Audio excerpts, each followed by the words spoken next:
Hi, I'm Elizabeth Durazio coming to you from Enhance Health in Lebanon.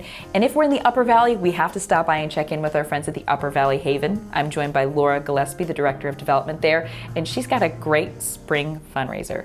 The Upper Valley, we love our good food and cuisine.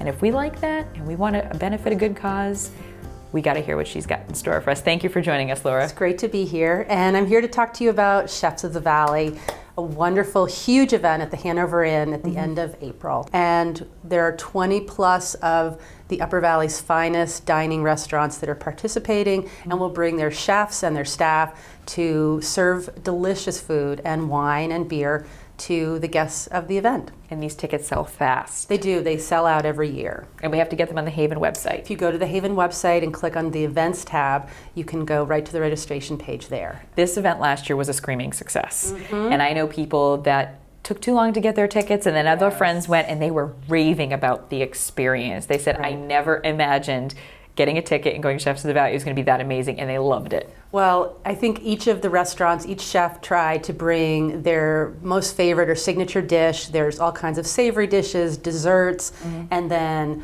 wonderful local coffee from King's Row, which is one of our favorites. There is something for everybody, and in addition, we have a silent auction full of amazing items. It's a wonderful event and one of the biggest fundraisers of the year for us. It makes a huge difference to our programming to have this kind of response to an event. And the Haven really is addressing the situation of poverty and homelessness, boots on the ground. I mean, this is tough work.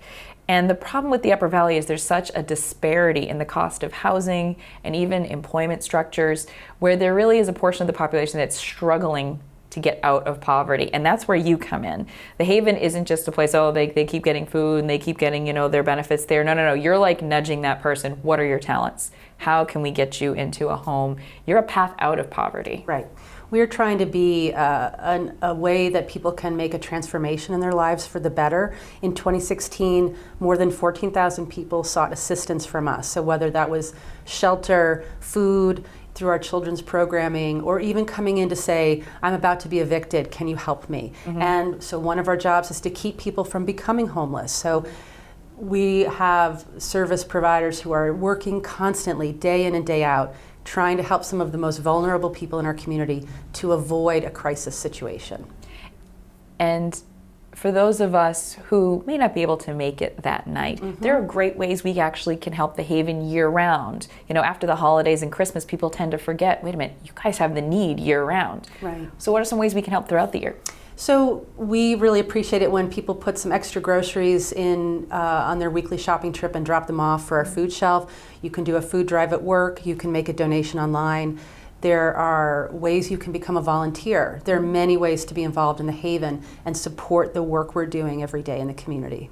Great idea, though, if you think about it. Get some of your coworkers together and just do a challenge, whether it's for St. Patrick's Day or Secretary's Day or something. Pick a theme, Hawaiian shirt day, and let's bring in some canned goods for the Haven, or let's do that 50-50 raffle and give to the Haven. Well, and sometimes we have people who say, I don't need another birthday with gifts from my friends. Bring me something that we can take to the Haven. And we find that that's a really great way to give back and to celebrate on your birthday.